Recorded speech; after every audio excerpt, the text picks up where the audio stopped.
on. That's not next Thursday, is it? Second is Monday. Or sorry.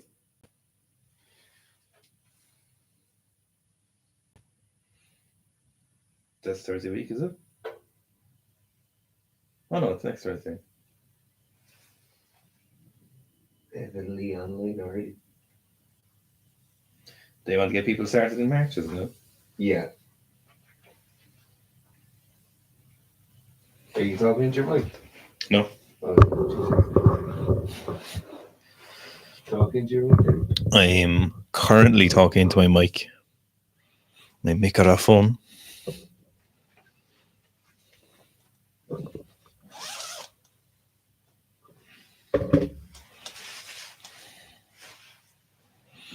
Sika strength. Oh, you know. Rock me, mama, like a wagon wheel. Like a bloody wagon wheel, A eh? bloody wagon wheel.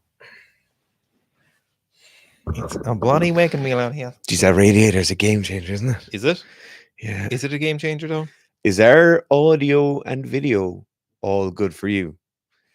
If one of our commenters could comment. Miles' Please. clean house.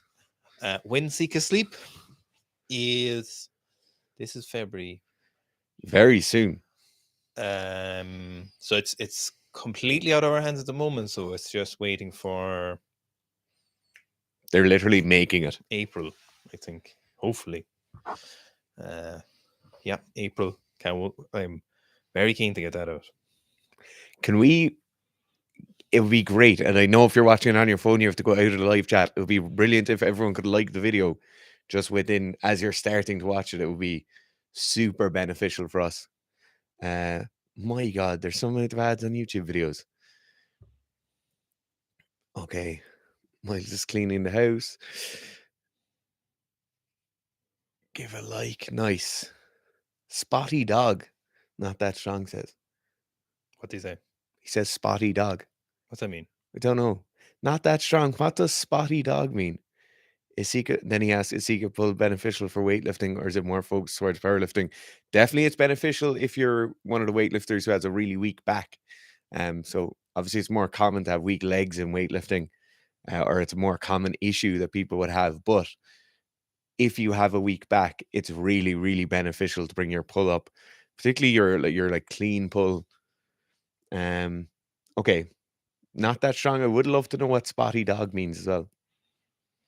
That could mean anything. That could be code for he's in trouble and they need to send a SWAT team to his house. Maybe he's been kidnapped. Hopefully. That's Okay. a story not everyone gets to tell, you know? You don't, like when they're like, oh, she's after buying a house and they're like, not that strong. It's like, well, I'm after getting kidnapped. If I had a week for you. Imagine, yeah. You know? It's all about those life experiences. I know somebody who was attempted to be kidnapped and he took the headrest out of the thing and broke out of the van. No, you don't. In Indonesia, I swear to God. Can you tell me who it is? I can't tell you his name, but I'll tell you afterwards. Do I know who it is? No, you've never met him. That's bad. How old is he? He would have been in his early to mid 40s. When they tried to kidnap him? Yeah. What were they kidnapping him for? He didn't think it was like a taxi. They were like, yeah, hop in. And they just stopped answering his questions. And they just locked the doors. And he smashed the window. Yeah. Or I think he started banging on the window and they like stopped and he just fucking ran. Madness. No, not absolute that madness. You could have a story like that if you were willing to get maybe kidnapped. Not that strong as having like an emotional affair online with someone. They just speak in our live chat. Well, weird that you and back in code. Weird that you went to that immediately. Squat Whitney says 6 shoes Owen. I've had those Vivos for about 4 years and they're going strong. Yeah, I really like them. I want to get a pair of the Field Grounds. They look sick. They look great. They look a lot more like what real shoes look like. Yeah, that these are a statement, and you can't wear these with jeans because it's a really big statement. That's a massive statement. I do CrossFit and I'm in my 40s. Yeah, and I'd wear a Rogue t-shirt. Yeah. You definitely went out on a night out with a Rogue t-shirt. Oh my God. So don't mind. I was actually notorious for wearing Rogue t-shirts on nights out. Don't be throwing stones. And nanos. Doesn't out. I had a pair of blacked out nanos. So just full black laces. You had a blacked out van for kidnapping people. And yeah, that was my nights out for a long time. Patrick said, will we be at the IBJJF Dublin Open? When's that on? Did the Dublin Open not just happen a few months ago? I thought the Dublin Open was on very recently.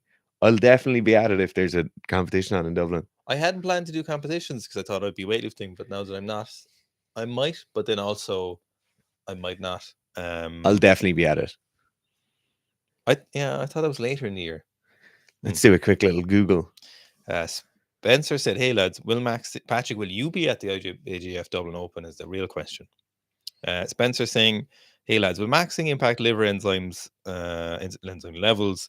Also, what's the deadlift requirement for Sika citizenship?" So, in terms of maxing impact your liver enzymes, no, your maxing shouldn't impact any of the AST or similar levels on your bloods.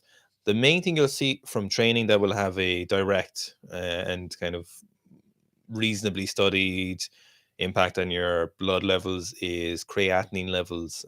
They'll generally be elevated by, for myself, I'll see them usually like 10% above the recommended range, fluctuates depending.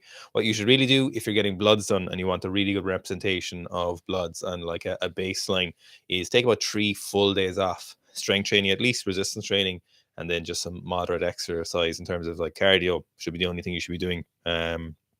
Staying well hydrated so you don't get any weird results on your creatinine or maybe some results in your red blood cells or something like that. But it shouldn't really impact your liver enzymes. If it is impacting your liver enzymes, there's probably something very wrong and you should stop taking so much oral steroids if that's the case. Patrick Louis, who is asking about the IBJJF Dublin Open, we won't be there because we're flying to Portugal on that day for the Sika Strength Training Camp.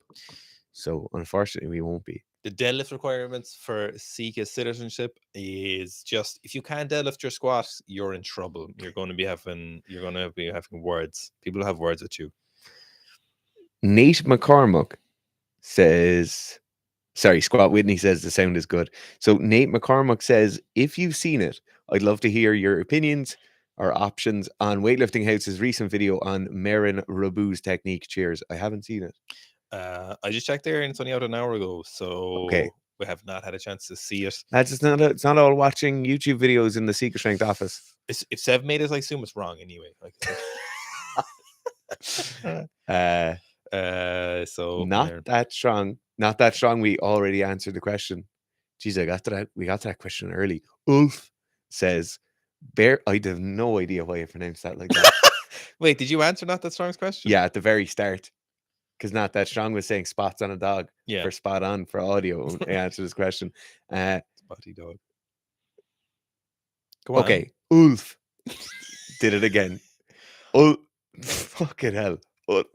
Okay, you know who it is. Barefoot shoes. Is it a fad? No. No, I don't think so. It's a great way of selling really expensive shoes to people who are worried about their health, though.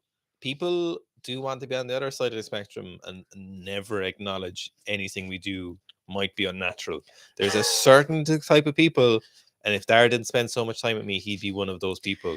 That there's this kind of person who will have blinkers on and refuse to acknowledge that modern living might have some negative impacts on the way we're living. And despite Dara's best efforts, I just bombard him routinely with things where I'm like, that definitely isn't good for you. For example, PFAs in your frying pan, plastics in your water. The forever chemicals, you're big on those. Forever chemicals, they're you forever. Really are big on those. There's, phthalates, the foot stuff. Like, there is things. So appeal to nature. The phytoestrogens. I'm not actually. The phytoestrogens don't seem to be that big a deal. Okay. But there is things that are definitely an appeal to nature fallacy, like movement training or functional training and stuff like that, right? But there's very definitively things that do fuck up your biology and your biochemistry.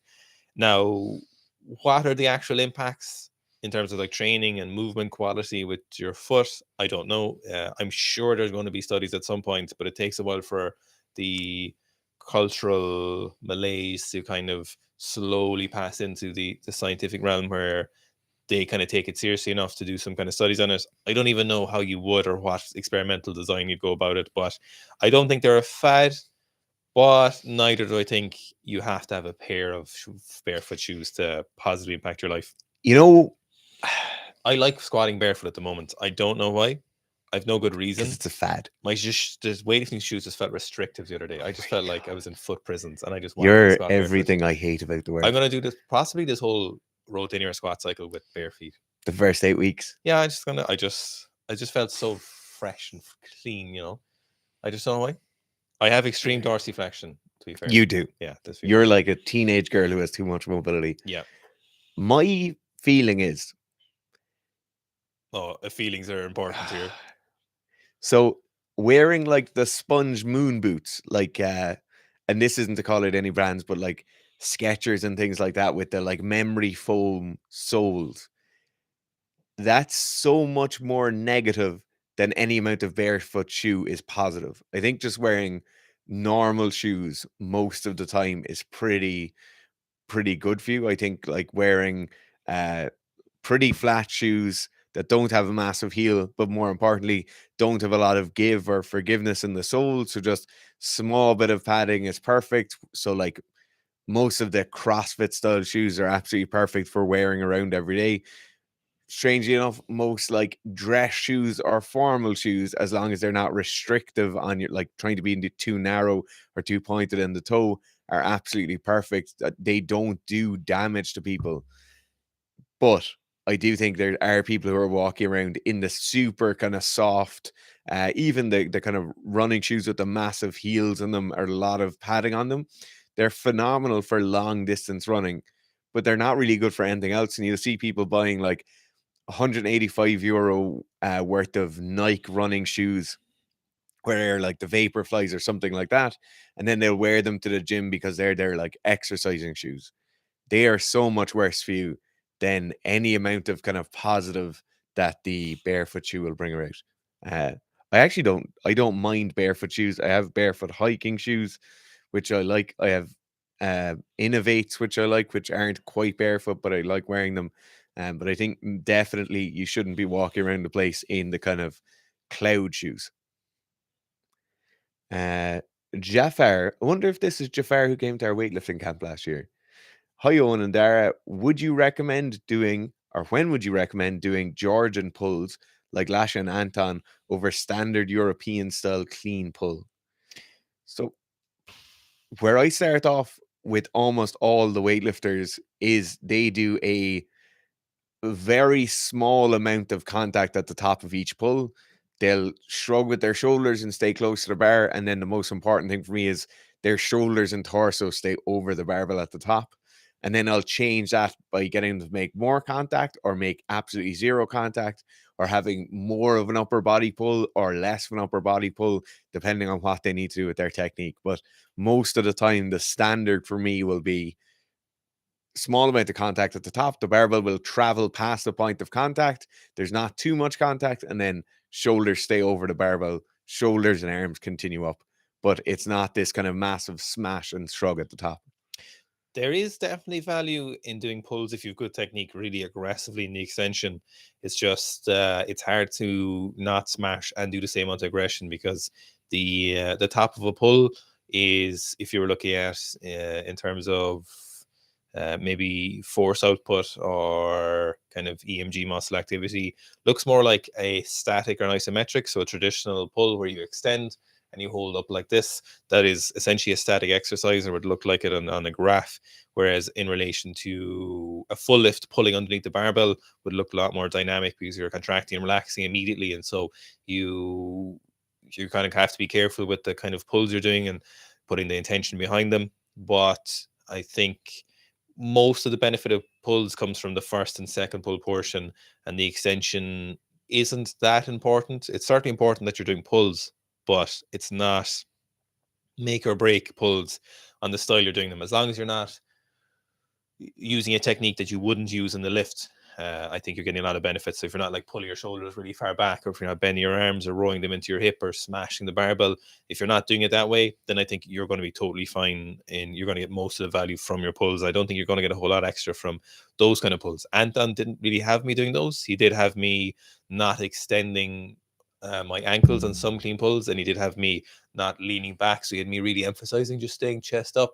He didn't have me doing them the way Lasha does them. So Lasha stays almost in this kind of 45-degree back angle, I think that's probably a personal preference, and he seems to do it both on the snatch and the clean. Anton didn't have me doing that kind of pull. He did really emphasize not leaning back and was very particular about the technique using the pulls, which I think you definitely should be. But I wouldn't worry too much about the finer details of that when it comes to doing pulls. As long as you're doing enough pulls at enough weights and the right sets and reps, and you're not using a different technique to your lifts from the ground, I think you'll get the most benefits from it.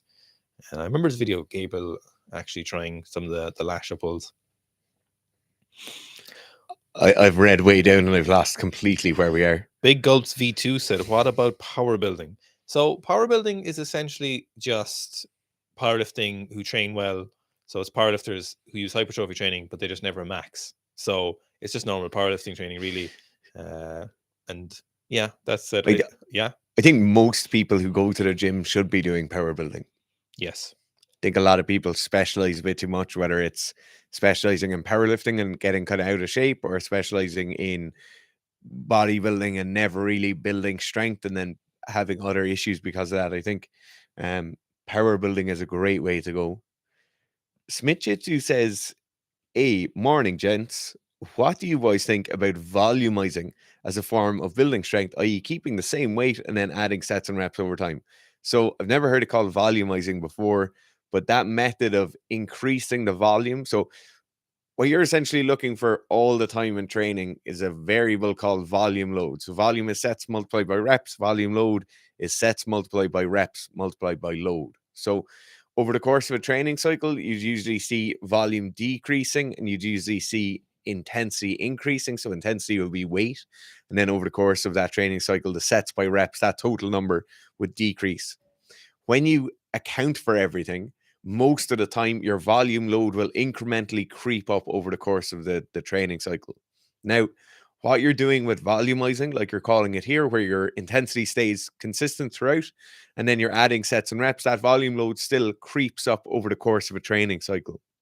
Now, there are advantages to that volumizing method, which are very important during certain aspects or certain times of training. So, pre-seasons or work capacity blocks or off-season blocks where you're really looking to gain a lot of work capacity. You might be looking to increase lactic threshold in some specific cases. You might just be looking for specific local muscular endurance in certain cases. In all of these cases, that element of getting you to a certain weight, so whether that's to a double body weight squat and then slowly increasing a proportion of that double body weight squat for sets and reps over the course of a month or 2 months, can be really, really valuable.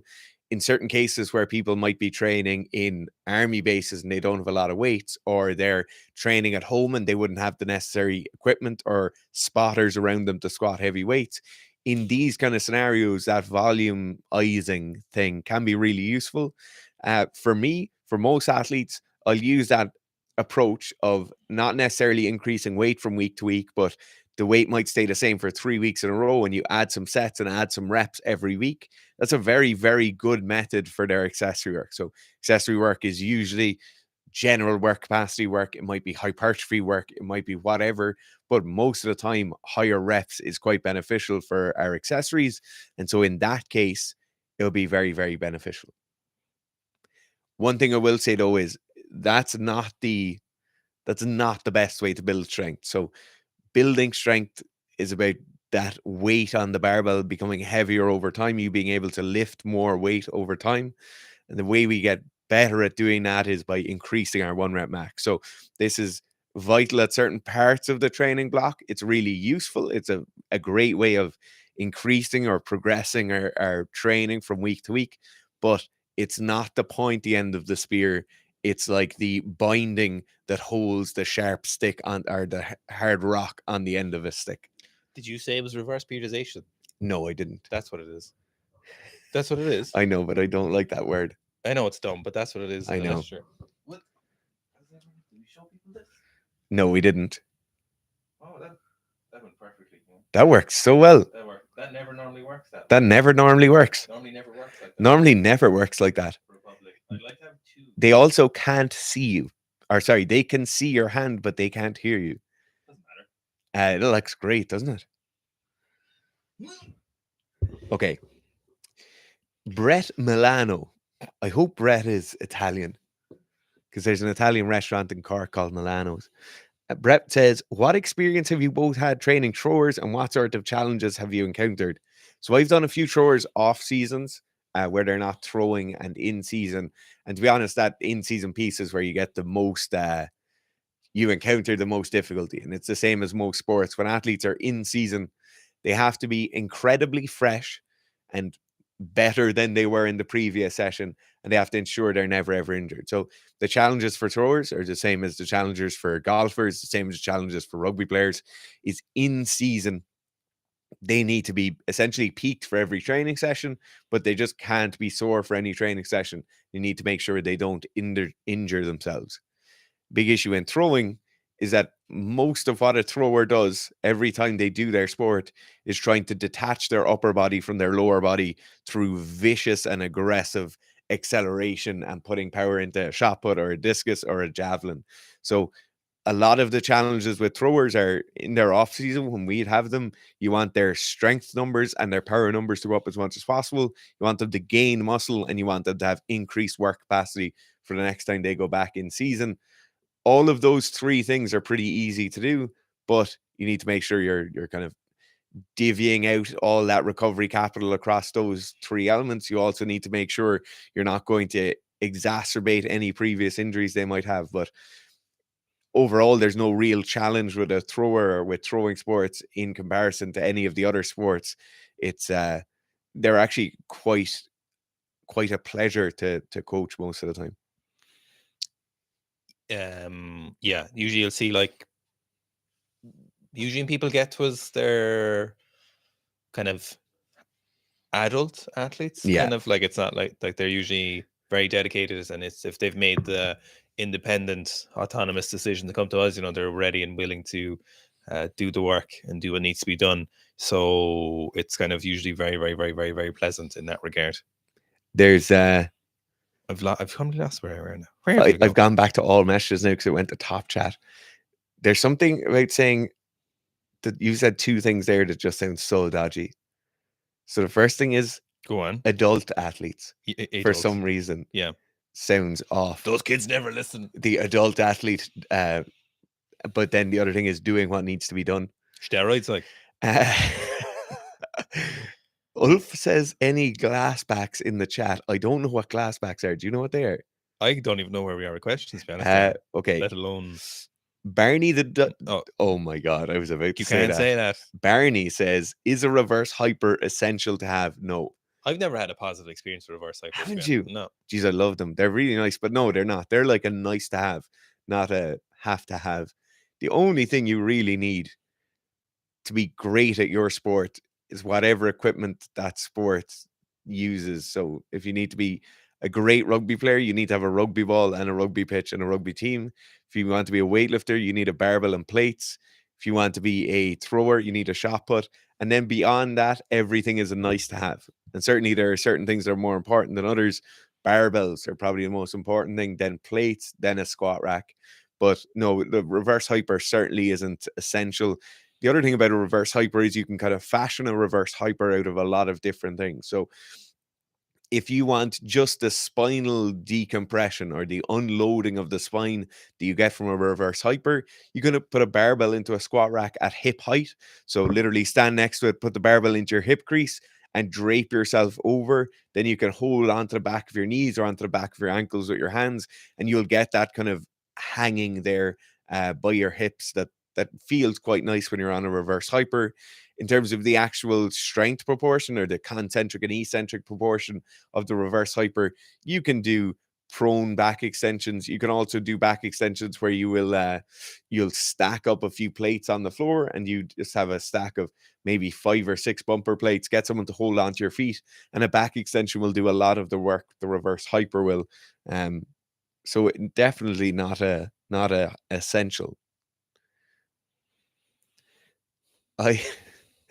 C7201, I think, is taking the piss here because he said, can you touch on shared trauma? I crashed my car on a first date where I forgot her name, but now she likes me. Should I up the Winstrol? I think that's a joke. That trauma thing where everyone's talking about their trauma is kind of, people need to give it a bit of a break. Give it a rest. Yeah. Okay. Got George, myself a huge bruise not committing to get under clean. How do you guys work the mental side of pulling under high percentage weights? Smart Nazman. A huge bruise. Where would he have gotten the bruise? Maybe on the quad. Smashing it. Go on. Sika psych. Sika psych.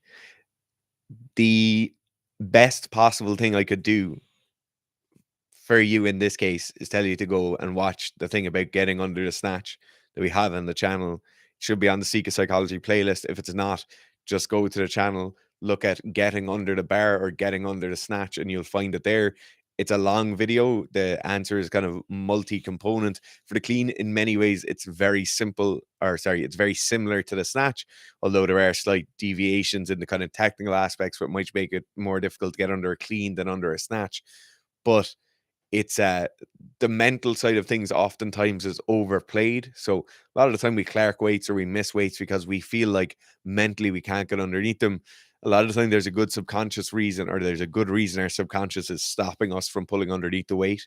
And in the case where someone pulls out of or kind of lacks the commitment to pull underneath the barbell and then an injury happens, oftentimes I think the injury was caused through some sort of subconscious reaction or a mental deficiency which caused them not to be able to pull underneath the bar.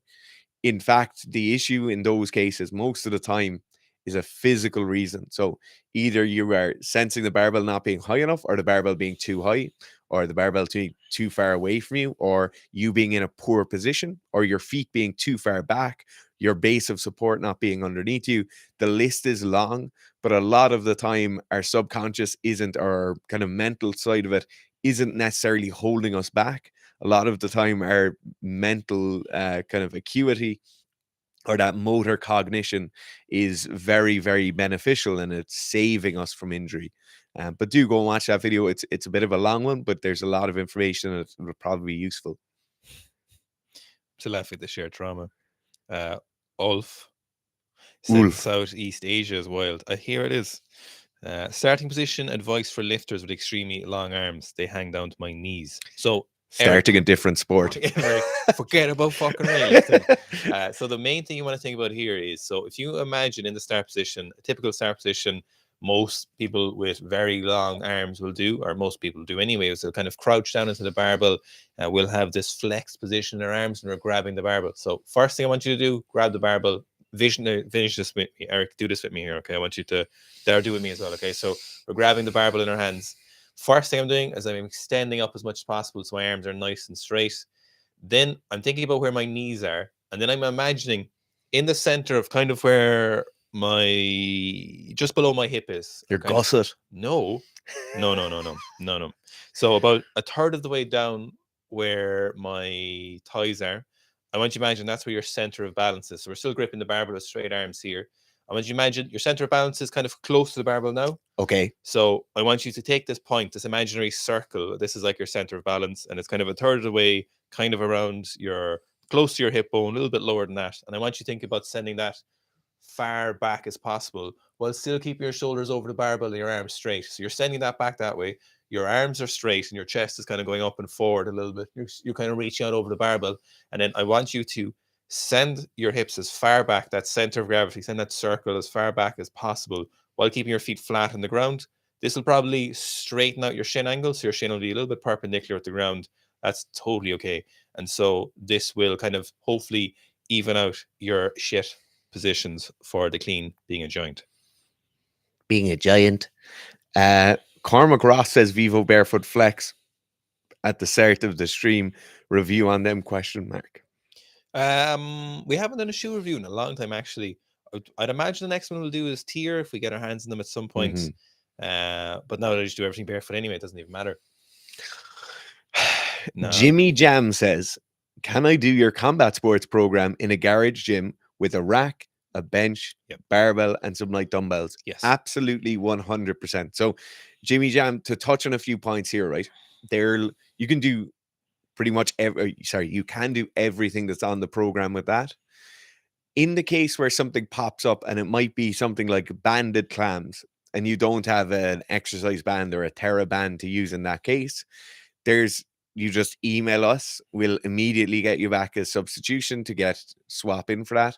But also, probably a much better resource is when you're in the members group on Facebook, you just pop up a post and people answer those posts within minutes usually, and they're people who have run the program previously. They've had substitutions, or maybe they've run the off-season athlete program. They've used a similar substitution, and it is really good. It's a great community for that element where maybe you have to substitute something, but you can run that combat sports athlete with that equipment you mentioned. Hey, Miguel Lavaro saying, hey, not if you got to it last week, but I was curious if you think it would be better to shoot for 130, 180, 130. Why did I say 130, 180? 130, 180 instead of 135, 175 for the end of the year. Focus more on consistency and technique for the snatch. Miguel, so it kind of really depends on what your lifting looks like now, what you're squatting, what your snatch technique looks like, what's your favorite lift, what's your familiarity with that lift, what's your injury state, what's all of these things. It kind of depends. I think we did answer this last week. Yeah. And I think what we were saying is just so I think you would hit a PB in one of them, whether it was snatch or the clean jerk, and then you had set this goal a few weeks ago or a few months ago, and you wanted to change it because that PB has now kind of bumped up where you were, where you thought you were. Just leave that long-term goal there. So it might change your interim goals of when you're going to hit certain snatches and when you're going to hit certain clean jerks, and that's perfect. But in terms of that long-term goal, that thing that's written on the wall of the gym or the thing that's written at the back of your training diary, leave that where it is. So long-term goals are there. We set them out. They're like the kind of mark in the sand or the line in the sand. But our short-term and medium-term goals are much more important. And you can alter those and change those and play around with them. But just because something changes in our training, we don't necessarily want to change those long-term goals. We certainly don't want to change them too often. It'd be different if you were now going in a powerlifting competition popped up, or you had a coach and the coach says you have to hit these numbers, then you can go change them. But in this case, where you want to be the best weightlifter you can possibly be by the end of the year, you want to stick with that consistency. And it would be great if that turns out to be 135, 185 at the end of the year. It's just try not to mess around with those long-term ones too much. And 1 year isn't overly long-term, but and what? He said, he said, and like a toddler. And then I was going out. But yeah, try not to change them around too much. George Kendall said, hey, huge thanks for all the content you guys put out. Thanks very much for watching the content. Thank you very much. And for involving yourselves in these. Rob Hallett said, hey guys, I started weightlifting as my primary strength training a few years ago, and since then have struggled with groin pains. Groin pills while playing hockey. It has to be groin pains. It is. Groin pills while playing. Well, first of all, don't buy any groin pills you find on the internet, because they're not good for you. Any ideas? So I would imagine, so generally you'll see you're going to be forcing a lot of adductor work when you're playing. He did say ice hockey, right? I did make that up. He did say ice hockey. So you're going to be fighting this lateral balance either side to maintain a good position, and you're probably going to be a lot wider than you normally would be if you're running. And so you're balancing in this very strange position that requires a lot of adductor work. And what I would suspect, even though we don't answer injury questions, you're probably just overloading something here, and you've gotten a lot of overload work on it with the ice hockey and with the weightlifting, I would suspect. Yeah, what I'd be immediately going to hear would be like a functional movement screening or something along those lines. Look at a deep overhead squat that's unweighted. I have a feeling like it's probably either your squat or your deadlift, you're probably pushing quite hard, and possibly in one or both of those, that range of motion is slightly restricted. So it might be like you're kind of low bar back squatting, and you mightn't be going as deep as would be ideal for your particular application, which is ice hockey, or you might be deadlifting and your hips mightn't be sinking quite low enough. They're probably perfectly low to get a big deadlift, but they're probably not applicable for ice hockey, and so in those cases, just pulling back on the strength training slightly, still keeping it going, keep progressing it, but don't drive it quite so hard, and focus on things like high bar back squats, fully ass to grass. It might be a 6-month or 8-month progress or process to get yourself there, but it will be well worth it in the long run. And just working on those things, getting those as consistent, as full a range of motion as possible, and it certainly won't hold you back in the long run. Blah, blah, blah. Uh, Big Mike said that lads rock the fresh trims. What a glorious occasion. Thanks, Big Mick, not Big Mike. BDR says, how many steps per day should someone target for general health without hurting lifting gains? So generally, to be an active adult, 12,500 steps per day, I think is pretty acceptable right now. I've definitely had it in cases where I've had athletes who worked in warehouses, particularly Amazon warehouses, and when they get up to kind of 15, 17, and 20,000 steps per day for powerlifting and weightlifting, it tends to pull them back a small bit. Now, is that necessarily an issue? Is that pointing out a larger issue that maybe their work capacity isn't quite there? Is it pointing out an issue where maybe their body weight is slightly too high, and because of that higher body weight, that all the walking is having a negative influence on their training? But to answer your question simply, I would say somewhere between 10,000 and 12,500 steps per day is great. That's what we should all be aiming to do. That's a great place to be. When you're getting north of kind of 15 to 17,000 steps per day, if you're a dedicated strength athlete, that might have a negative effect on you. But it might necessarily be negative for your health long term to be doing it. You know, there's this weird kind of tiredness. See, I cannot straighten this elbow right now. There's this weird kind of fatigue Look at that walking. terminal extension. You know, don't do nothing, because there's this weird kind of fatigue walking gives you that is not uncomparable to any other kind of fatigue. You know, if you're like sprinting or if you're running or training or whatever, they're all like very intense kinds of fatigue. But there's this kind of like malaise that walking can give you if you do a lot of it. It's like the gaps in between your joints are tired and shorter now. Yeah, you're just like, oh. Is it like a mental fatigue where your body's like, geez, we've been doing the same thing for 20,000 Jesus Christ, steps. we've been at this for ages. Cheese It, but also known as banana bread. Oh, banana bread changes name. That's crazy. Q regarding race variability in muscle fibers. Danger, race and melanin. Oh God. Is there also a relationship between race and strength, muscle fibers percentage? If so, in sports like judo, is it preferable to strategize with such variability in mind? Such as if more fast twitch fiber equal try then to match quickly, if more stamina, endurance, focus on grip fighting, dragging a competition for victory near the end of the match. So that's an interesting question, but it's what really would catch people is more of their conditioning. So it wouldn't be their muscle fiber distribution that would be the killer here. You know, your fibers, it's a very small percentage that makes the difference between a world-class weightlifter and judo thrower or judoka compared to the fiber percentage between them and an elite marathon runner, between Kipchoge. You know, there's it's not massive. Usually it's like, it could be like 48 to 52% or something like that, like very, very small percentage changes as opposed to like 49 to 51 or something. They're very small differences. So they're not necessarily the fiber percentage distribution, or the fiber percentage ratios isn't really the one that determines how fast you'll fatigue.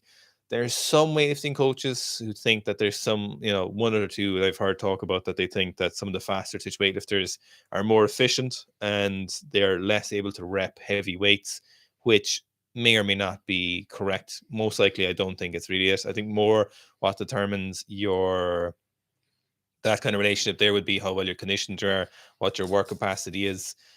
Muscle fibers absolutely do fatigue quicker, but quicker relative to slow twitch fibers is slow twitch fibers go a long way, and that's their nature, you know. And that's kind of, we're looking at 5-minute bouts maybe, or a 15-second run, or you know, I'm not sure how long judo matches are, but a couple of minutes.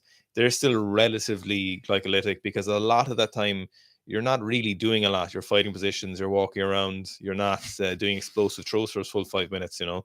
So in that scenario, I suppose it's kind of specific to that, but I get what you're asking. Yeah. But no, you shouldn't really be training to your muscle fiber types. There is some talks with like, oh, we're going to be able to eventually program people based on their muscle fiber types, and the training will be different. But given you want to see people we see training, it's rare that someone needs to be trained different. There's particular nuances, but they're unrelated essentially to kind of like fiber types like that. It's not rep schemes. It's like particular things that they'd be using, like variations or what happens in terms of loading. I think if you're at the stage where you're making tactical sports decisions, which you're talking about here, how you're going to play a game, how you're going to strategically plan out a match or a fight. If you're at that level and your muscle fiber type is making a difference, you're once in a generation level of kind of refinement and technique, right? So what I'm saying here is if you have the best judoka in the world, you still want to be fitter, stronger, faster, have better local muscular endurance, be smarter, watch more fights, do more training, do more sparring or grappling. You still want to get everything better. And so for most of us, it will be better to generally improve our game. So rather than specifying that I'm only going to look at the first 30 seconds or I'm only going to delay matches and then fight for something towards the end when my opponent might be more fatigued, in most cases, we will be better focusing on sports performance in the general term and becoming better overall. So making all of our match and all of those elements better rather than just being a short, sharp, fast specialist or a long grind out match specialist. If you were just improving everything at the same time, you would become a better athlete. So obviously in the short term, when we look at tactical things like this, there are elements of sport or there are times in sports where short-term tactical specialization can be really, really beneficial, right? So fighters are a great kind of microcosm to see this in because it's just one-on-one.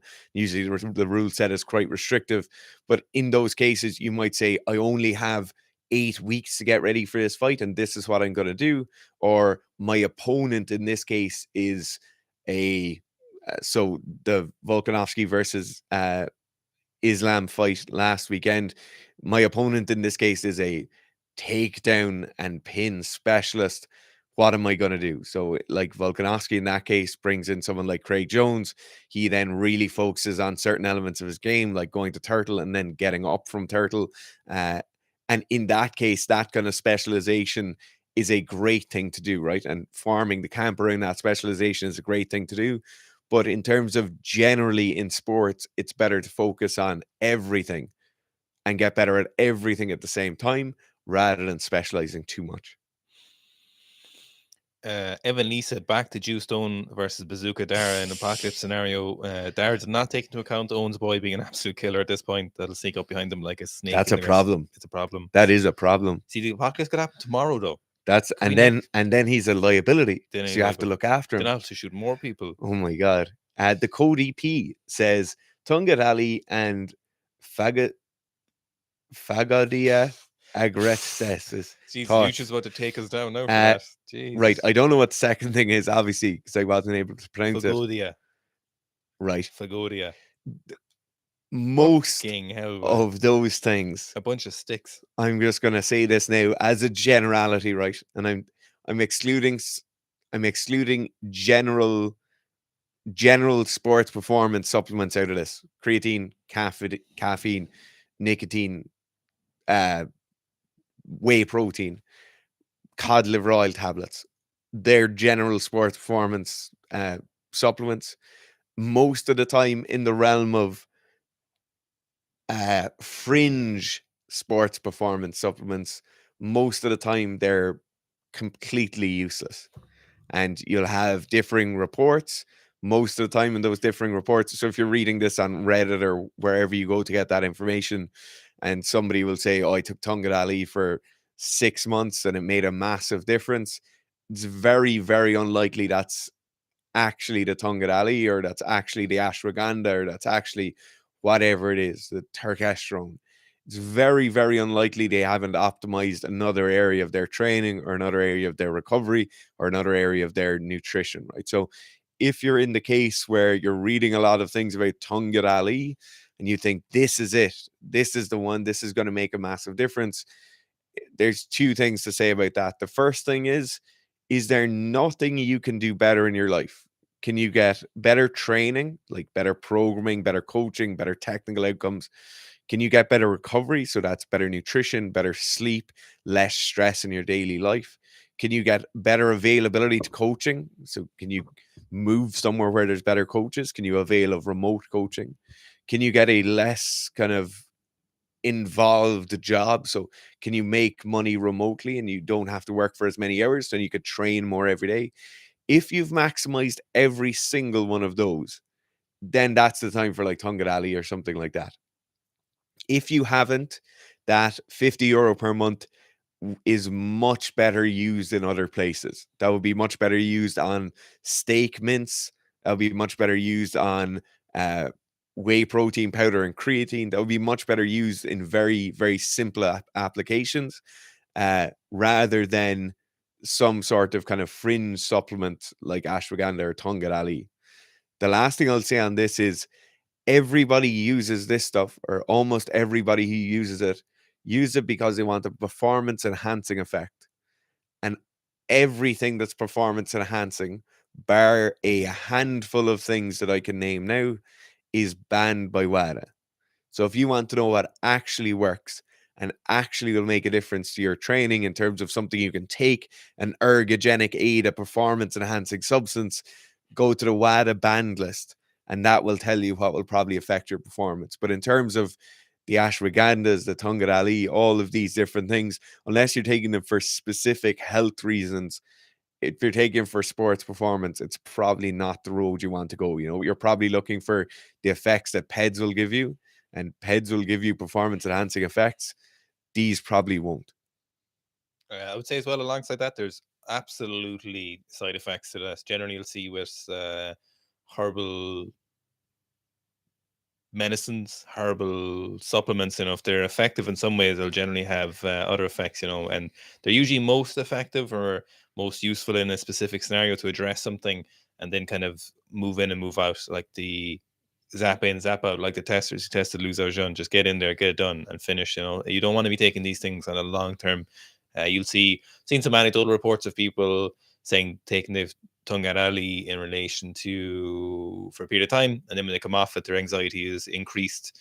And even if this is a placebo effect, there's certainly still effects present from it. So it's something you'd have to be aware of when you're doing it for yourself. Are you potentially prone to that?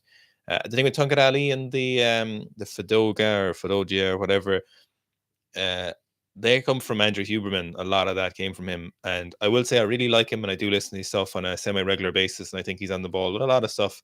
But I would say he is a data optimist, and like he's really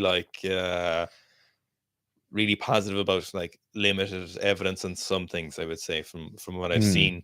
So he's not always on the ball with these kind of things. He's also sponsored by companies, and also remember that you should be very careful who you're buying these things from as well. Denister says, what do you think about the milk and squats program, pushing your 20 rep max? Are they useful? I've attempted 70% of 1RM for an AMRAP. Towards the end, I feel a strong headache in the back of my head. So what you're probably experiencing there is a tension headache coming from constriction of those capillary or those veins and arteries in your neck, combined with high blood pressure from the squats. You definitely don't want to be getting tension headaches too often. If you're getting tension headaches too often, you need to see someone and see, is it a blood pressure issue? What is it? So definitely get that looked at if that becomes an issue.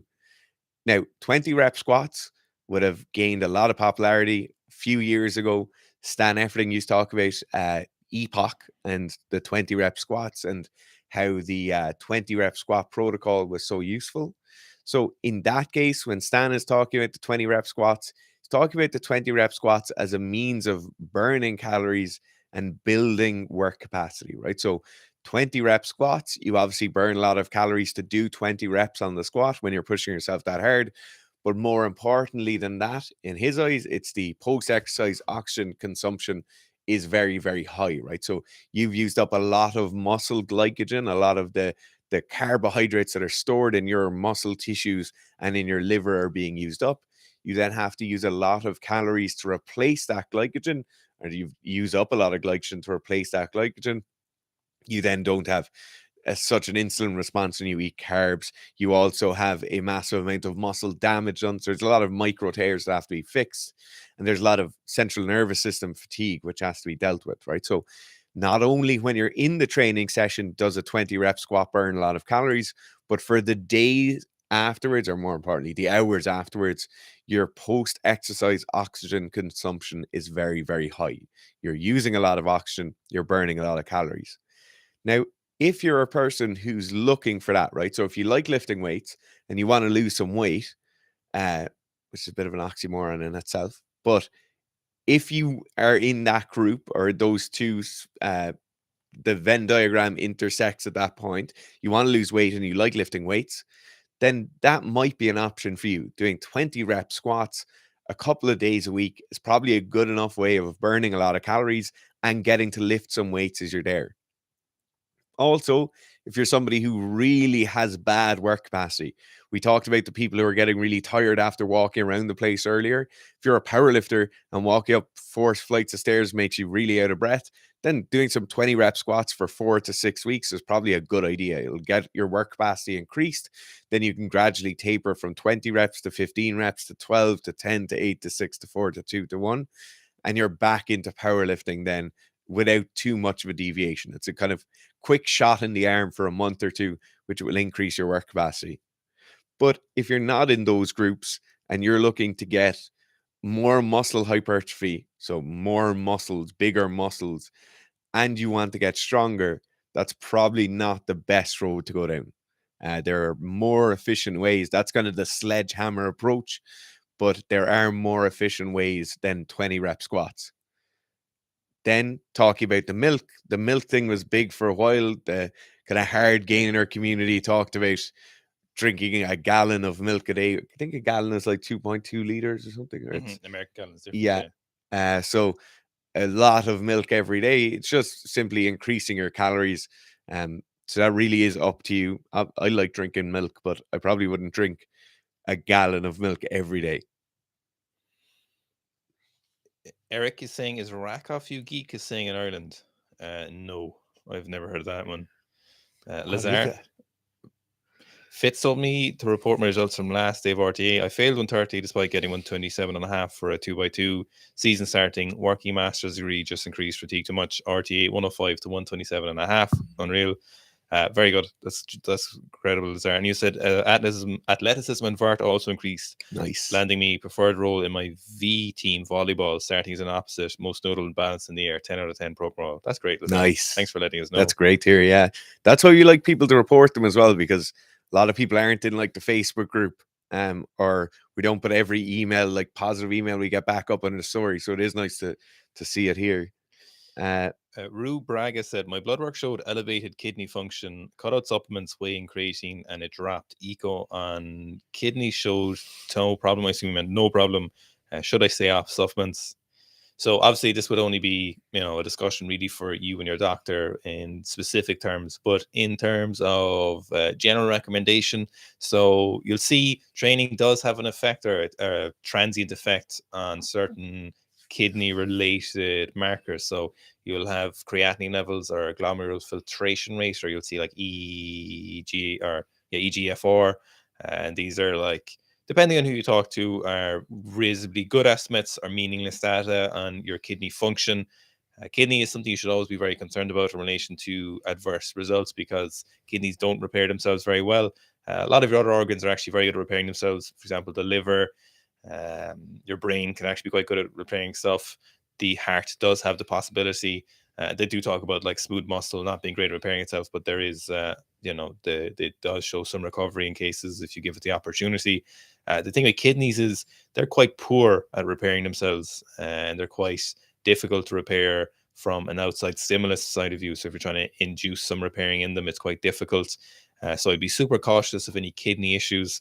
Generally, what you see though is you will see supplementing with creatine can elevate creatinine levels, and you also see training will elevate creatinine levels. Now, it depends on what markers your blood work flagged showed that you had kidney issues. But if you went for further investigation on your kidneys, then if there's nothing wrong, again, if it was me, I would, if I really felt creatine was important to my training, then I would probably take it again. But if your doctor says stay away from them, if he feels that those elevated levels are indicative of causing a problem, then I would stay away from them. But if they're elevated levels in relation to they are elevated just based on the range that you're given. But if they're elevated based on you and they don't actually pose a problem, then I would say, go for it. But obviously, you should ask your doctor what you should do. But it kind of depends on those. And there is a known cause and effect from training and supplementing creatine that will raise creatinine levels in the blood. But I'd be just cautious.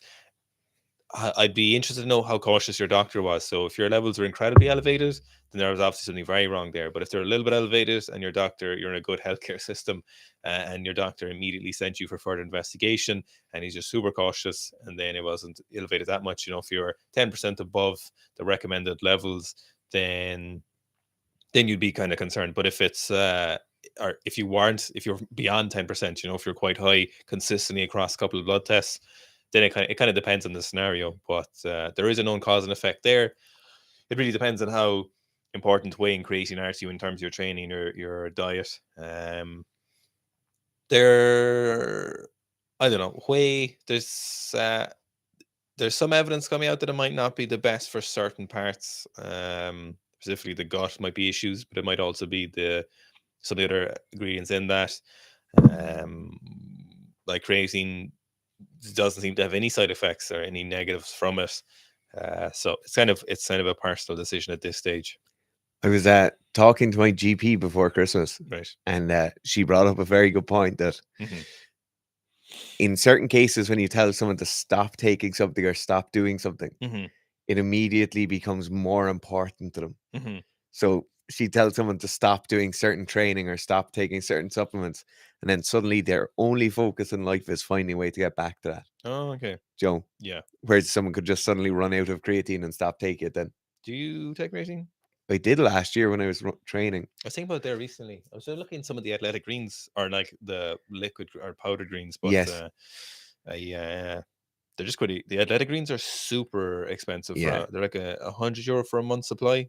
Yeah, it's crazy. €3 a day. Yeah, Sika Sleep won't be that expensive, by the way. Mel says. I was looking at creatine as well. Yeah. Let me fucking finish my sentence. Sorry. Jesus Christ.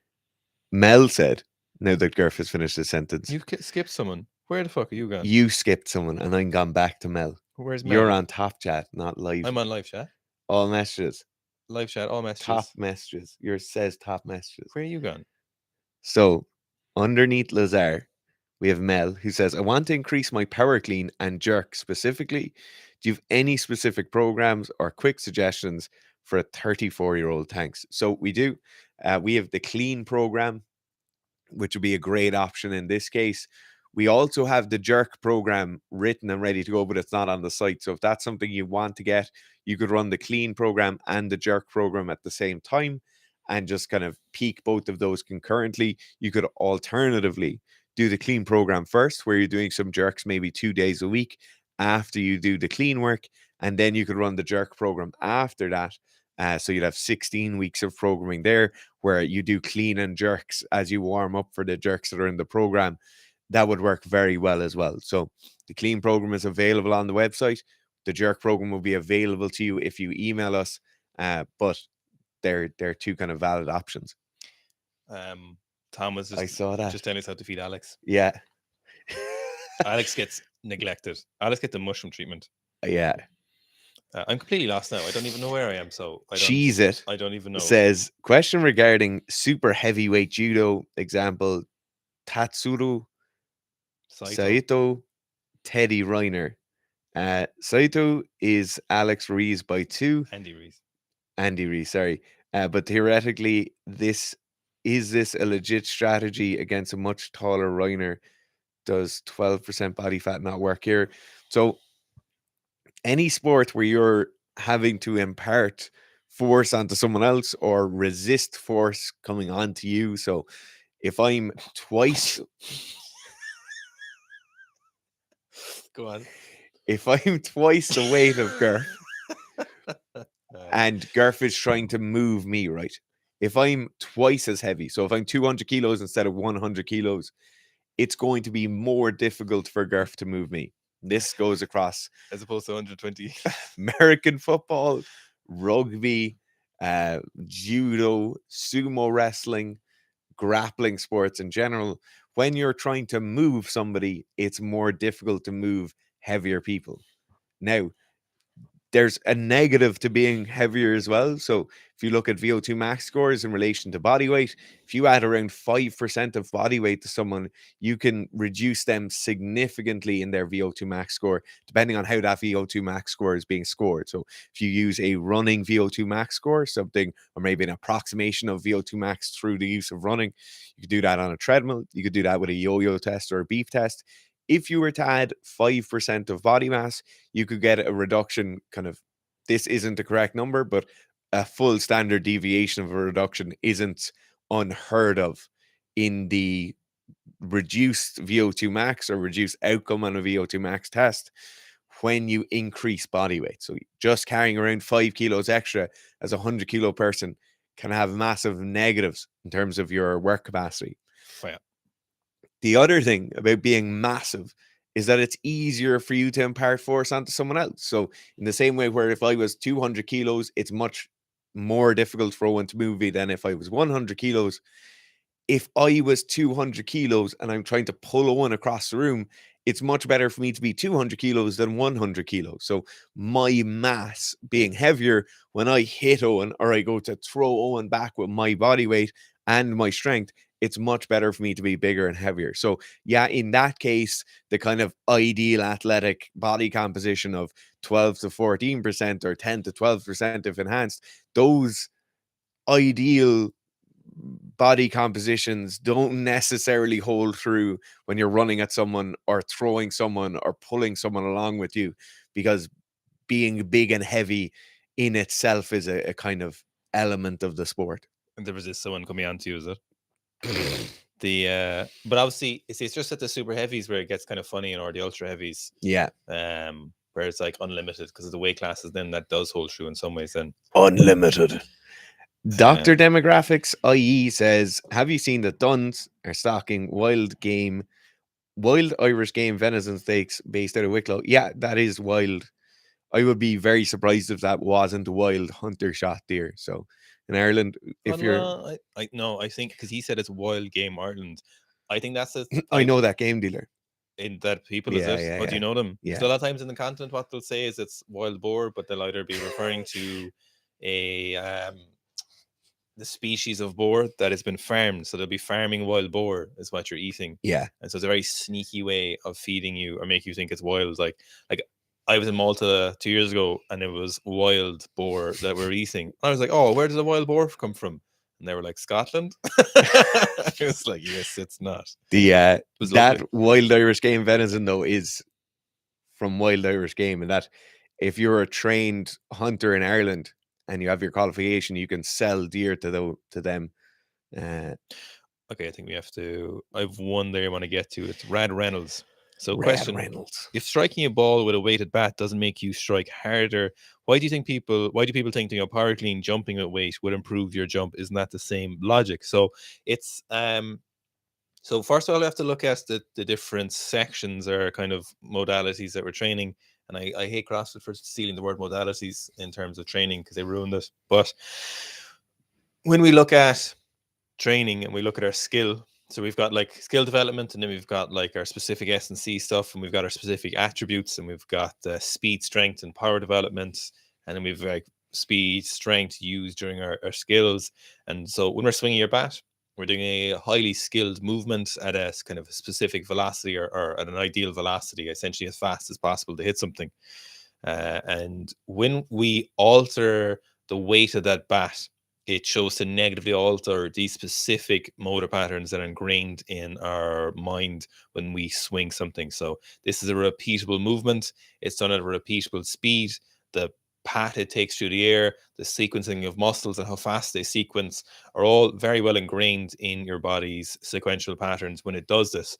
And so when we weight that bat, we are essentially introducing a new movement, and we're muddying the waters of that original movement, and we're not going to get a positive impact on the swing.